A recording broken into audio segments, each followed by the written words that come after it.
आज गणेशाचं आगमन, गणेश चतुर्थी, गणपती बाप्पाचं आगमन आज होत आहे आणि निश्चितच गणेशाच्या पावलानेच आपल्या जीवनात आनंद येईल अशी अपेक्षा व्यक्त करतो।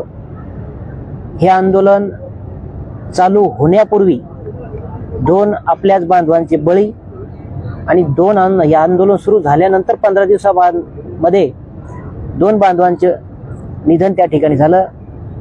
अशा या माझ्या बांधवांना मी नम्र श्रद्धांजली अर्पण करतो। आज आंदोलनाचा 23वा दिवस। 23 दिवसापूर्वी अशी माहिती सांगताना वेळोवेळी बोलल्या जायचं की अमुक मंत्रिमंडळाच्या बैठकीत आपला विषय येणार आहे आणि तो निकाली निघणार आहे। आंदोलन सुरू होऊन आज 23 दिवस झालेत, ना तो विषय आला ना तो विषय मांडला गेला।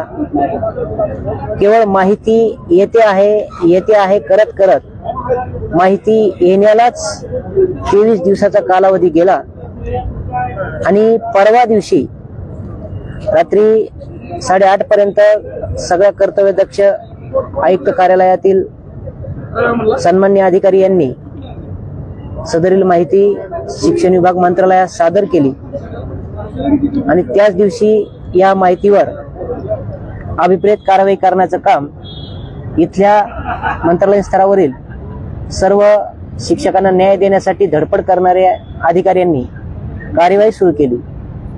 कारवाई त्या दिवशी नंतर परत दुसऱ्या दिवशी 4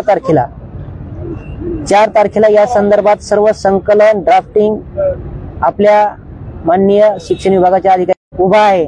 पण मैदानात ताठ मानेने उभा राहिला पाहिजे ही भूमिका शिक्षक समन्वय संघाने त्यावेळेस घेतली आणि 23 दिवस आज आपण आझाद मैदानात ताठ मानेने लढतो आहोत।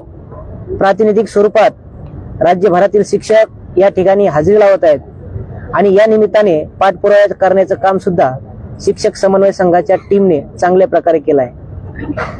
2 दिवसापूर्वी 5 सप्टेंबर रोजी शिक्षक दिनाच्या दिवशी माननीय मंत्री महोदयांना आमच्याशी संवाद साधायचा होता आणि म्हणून निरोप मिळताच आमच्यातली इथली काही उपस्थित समन्वयक माननीय मंत्री महोदयांना सकाळी भेटली। मंत्री महोदयांनी आम्हा सर्वांना शिक्षक दिनाच्या शुभेच्छा दिल्या। मी तुमच्या आयुष्यामध्ये शिक्षक दिन अतिशय यापुढचा आनंदात साजरा कसा करता येईल याच्यासाठी प्रयत्न करतोच आहे। आजच शक्यतो न्याय देण्याचा माझा प्रयत्नही असेल असंही त्यांनी त्यावेळी सांगितलं। परंतु फाईलची प्रक्रिया चालू होती आणि साहजिकच आम्हालाही वाटत होतं की या प्रक्रियेमध्ये 2-3 दिवस किमान जाणार आहेत आणि आम्हाला अपेक्षित होतं ठीक आहे।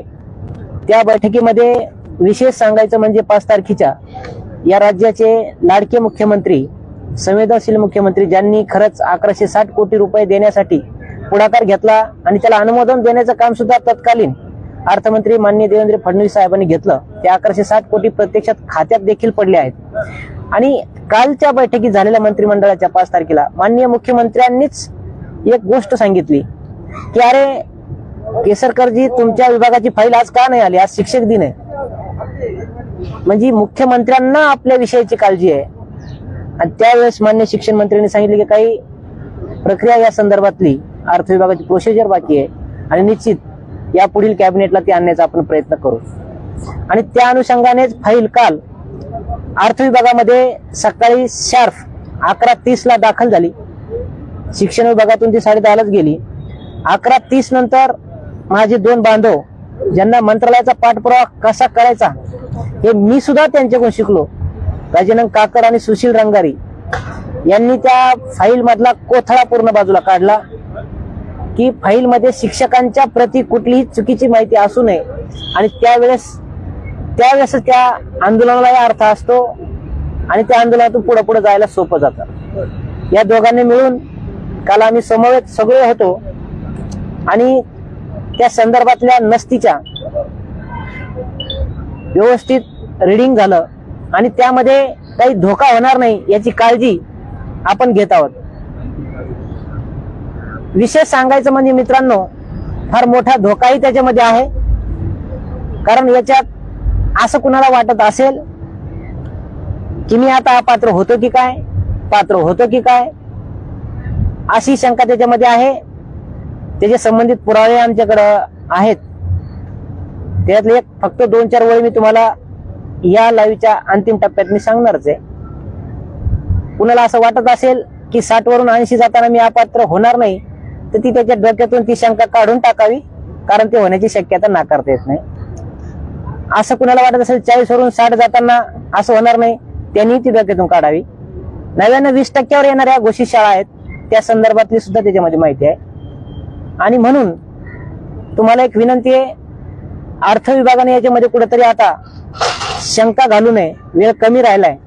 खरं तर कालच ती फाईल 4 टेबल पूर्ण करून एका विशिष्ट टेबलला नेऊन घालण्याचं काम कसं कसं केलं, राहुल सरांना ते काल मैदानावर फोन करून व्यवस्थित सांगितलं सुद्धा. राहुल सरांनी, संगपाल सर असतील, यांना सगळ्यांना ती विशेष सूचना पण दिलेल्या होत्या. आणि म्हणून बांधवांनो विनंती आहे, आपला हा विभाग कधीच आपल्याला साथ देत नाही. जर आपण मैदानात साथ दिली तर निश्चित कुठलाच विभाग साथ दिल्याशिवाय राहत सुद्धा नाही. म्हणून सगळ्या बांधवांना जागा करण्याचं काम एका विशिष्ट मुद्द्याद्वारे मी करतो. आपण मैदानात येण्याचं पूर्ण काम केलं पाहिजे. मोबाईल कुठे? मी फक्त 1-2 गोष्टी तुम्हाला त्या याच्यातले मी वाचून दाखवणार आहेत, तुम्हाला त्या गोष्टी कळतील.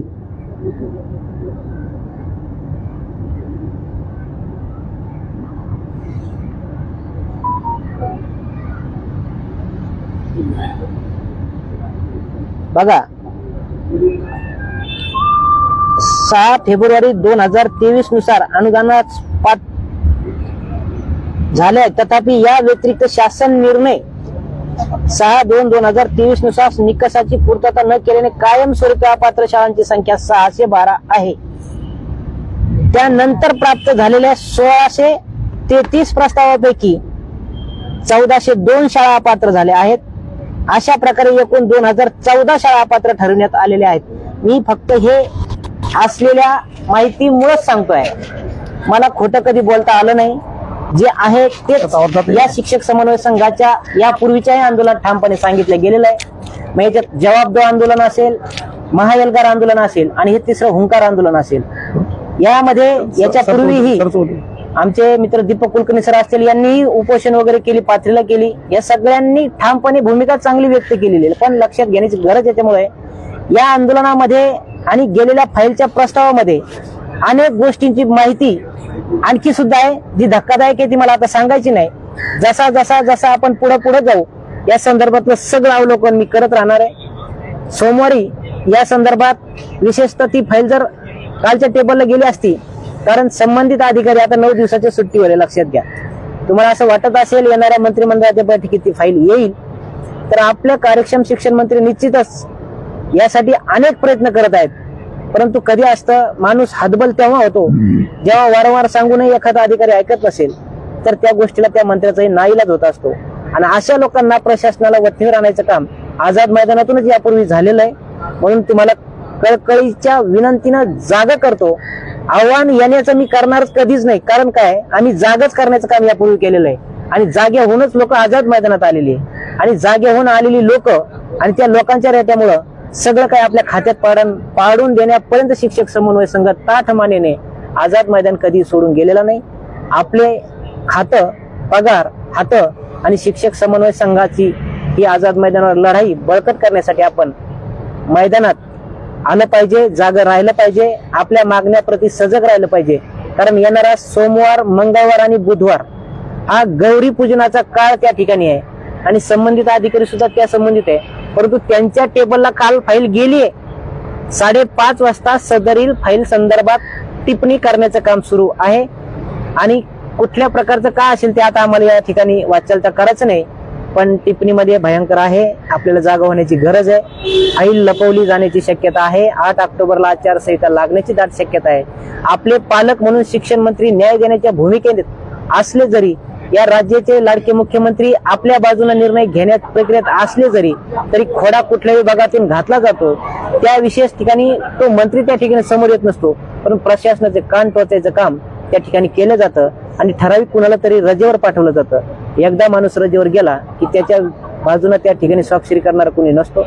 म्हणून कुठेतरी रेटा लावला तरच 8 ऑक्टोबर पूर्वी आपल्याला वेळ आहे आणि निश्चित मंत्रिमंडळाच्या बैठका तुम्ही घरी बसून आम्हाला सांगत असतात की प्रत्येक मंगळवारी बुधवारी बैठक होत असते.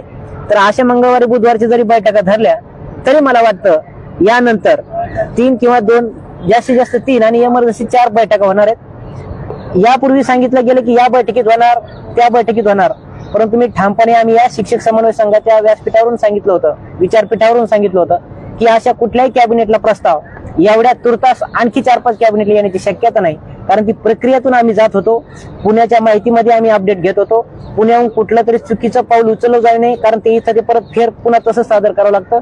आता परिपूर्ण शिक्षण विभागाच्या खरंच न्याय देण्याच्या भूमिकेत असलेल्या अधिकारी यांनी अतिशय चांगल्या प्रांजळपणे अर्थ विभागाला सुस्पष्ट अहवाल सादर केला आहे, टिप्पणी सादर केली आहे, ज्याच्यामध्ये फक्त न्यायच मिळणं अपेक्षित असतं. परंतु कसं असतं, पांढऱ्या शुभ्र कपड्यावर काळा डाग शोधण्याचं काम निश्चित यापूर्वीही अर्थ विभागाकडून झालं. काल सुद्धा मंत्रिमंडळाच्या बैठकीत फार मोठी खडाजंगी या निधी देण्यासंदर्भातच झाली. चांगल्या लोककल्याणकारी योजनेला जर पाणी डिपार्टमेंट, पाणी पुरवठा डिपार्टमेंट हे जीवनावश्यक गोष्टी आहेत, अशा डिपार्टमेंटला जर निधी मिळत नाही तर शिक्षकांना आपल्या प्रति या विभागाची यापूर्वी काय काय भूमिका राहिली आणि त्या भूमिकेला छेद देण्याचं काम या आझाद मैदानातून कसं केलं हे आपल्या डोळ्यासमोर जरी आणलं तर निश्चित पुढचा आठवडा आपण घरी बसणार नाही याची मला काळजी आहे. विशेषतः मी आमचे विधान परिषदेतले हक्काचे शिक्षक आमदार सर्वांनाच मी विनंती करतो की पुढचा आठवडा हा तुमच्यासाठी सुद्धा निर्णायक आहे.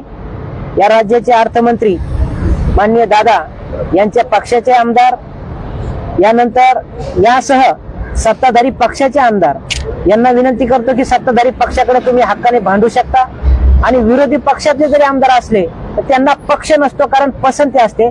कुठलाही शिक्षक आमदार हा पक्षाचा नसतो, पसंतीने निवडून दिला असतो. त्यामुळे तुमची पसंती ही आझाद मैदानावर बसलेल्या शिक्षक समन्वय संघाच्या या विचारपीठाने मांडलेल्या मागण्याला असली पाहिजे.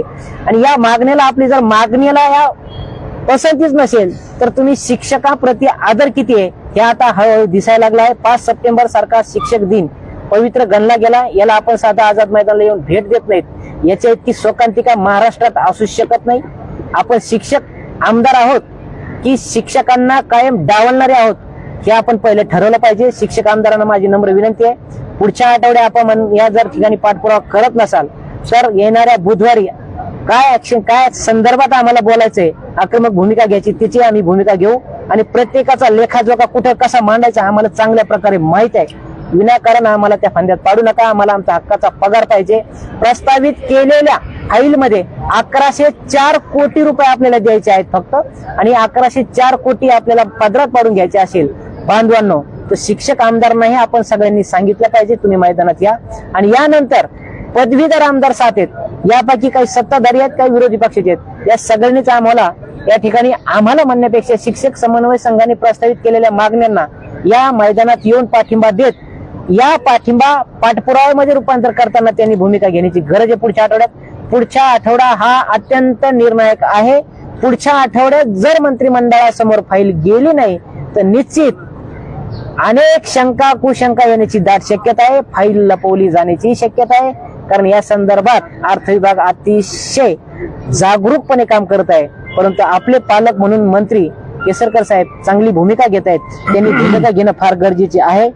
विभाग विशेष आता बघा, अर्थ विभागामध्ये काल 3 महत्वाच्या अधिकाऱ्यांची त्या संदर्भातली दोघांची टिप्पणी बनली, तिसऱ्याची बनेल आणि तिथून तो प्रवास परत माननीय मुख्यमंत्री कार्यालयाकडे पुन्हा सुरू होणार आहे.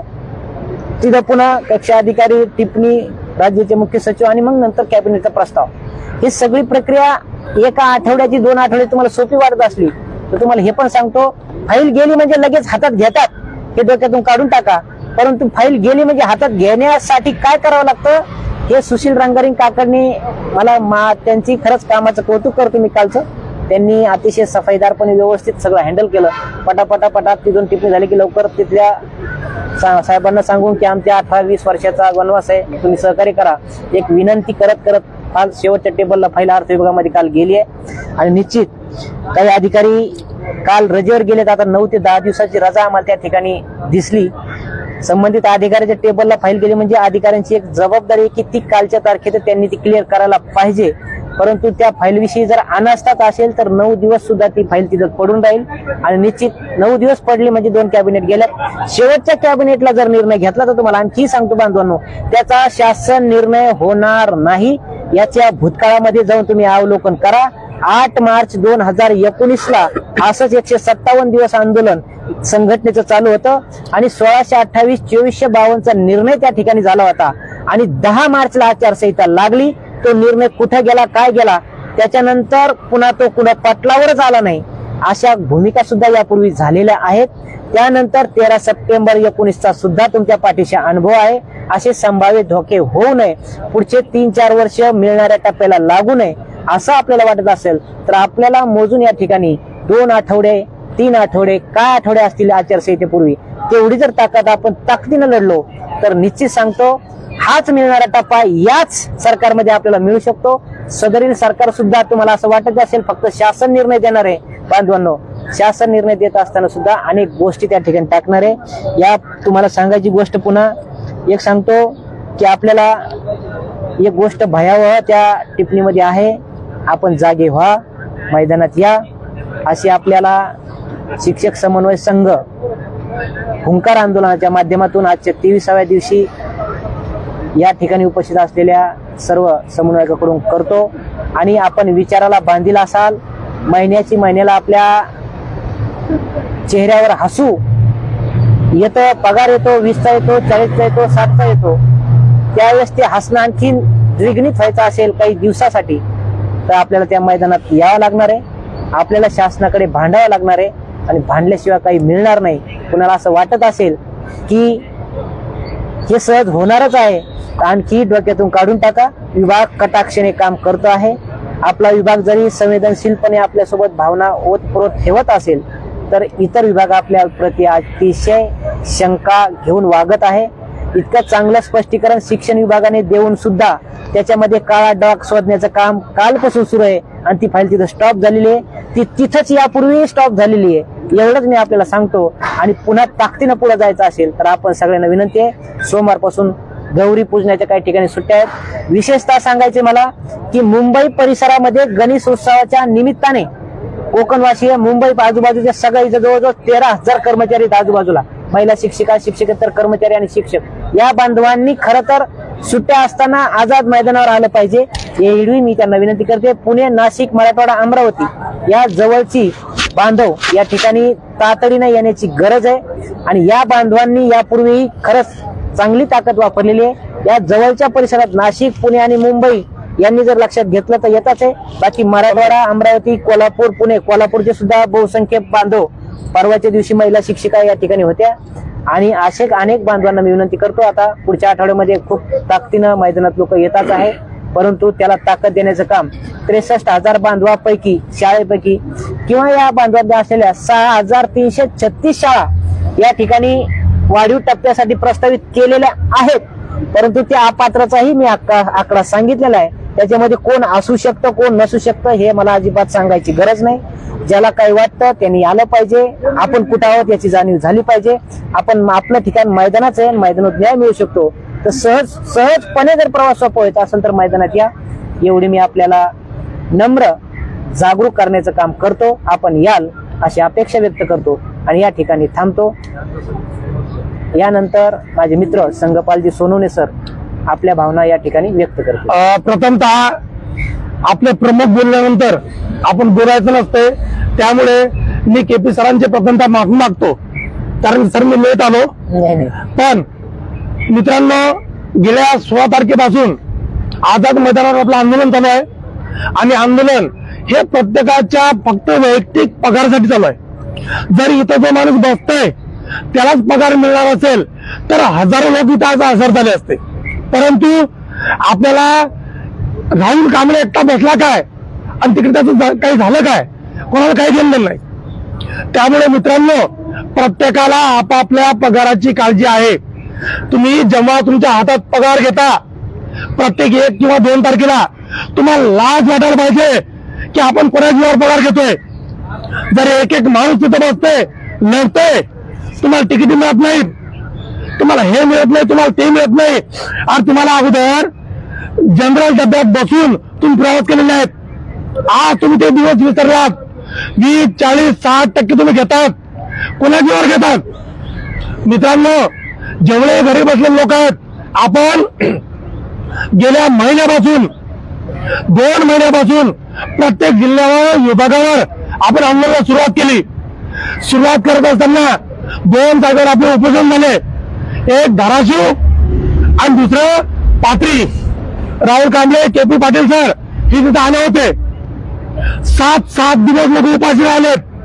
आजही कोण्या संघटनेचं तुम्हाला घेणं नाही, परंतु जगदाळे सरांचं उपोषण चालू होतं. शिक्षण मंत्र्यांनी त्या तिन्ही आंदोलनामध्ये फक्त आणि फक्त आश्वासन देण्याचं काम केलंय. मित्रांनो, 2019ला आपण विसरू नका. 2019 13 सप्टेंबर 2019ला जो शासन निर्णय झाला त्याची पुनरावृत्ती जर तुम्हाला पाहिजे असेल तर एकच उत्तर आहे, ते म्हणजे आझाद मैदान. आपण सर्वांनी आझाद मैदान गाठा. आणि मी किती दिवस चाललोय, का फिरायला आलोय, का आंदोलनात आलोय, हा अगोदर विचार करा.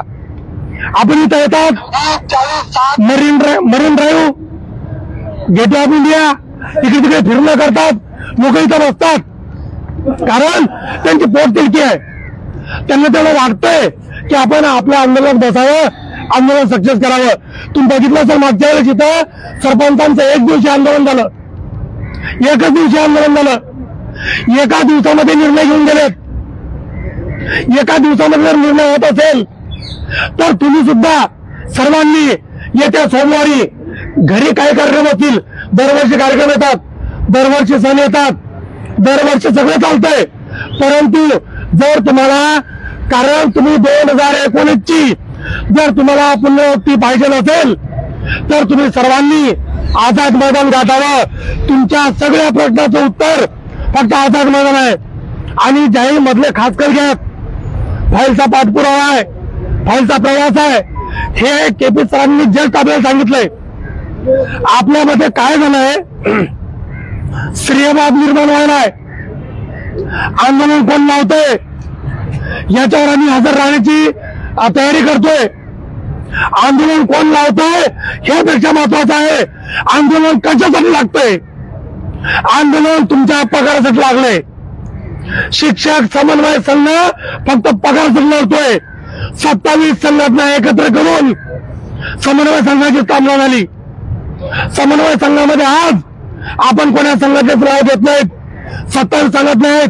काही संघटना एक व्यक्ती एक संघटना आहे. काही 5-6 प्रमुख संघटना इथं काम करण्याचा प्रयत्न करतात. परंतु आपल्यामधूनच काही शुक्राचार्य त्यांना खत पाणी घालण्याचं काम करतात. काल आमच्या धानेवागांनी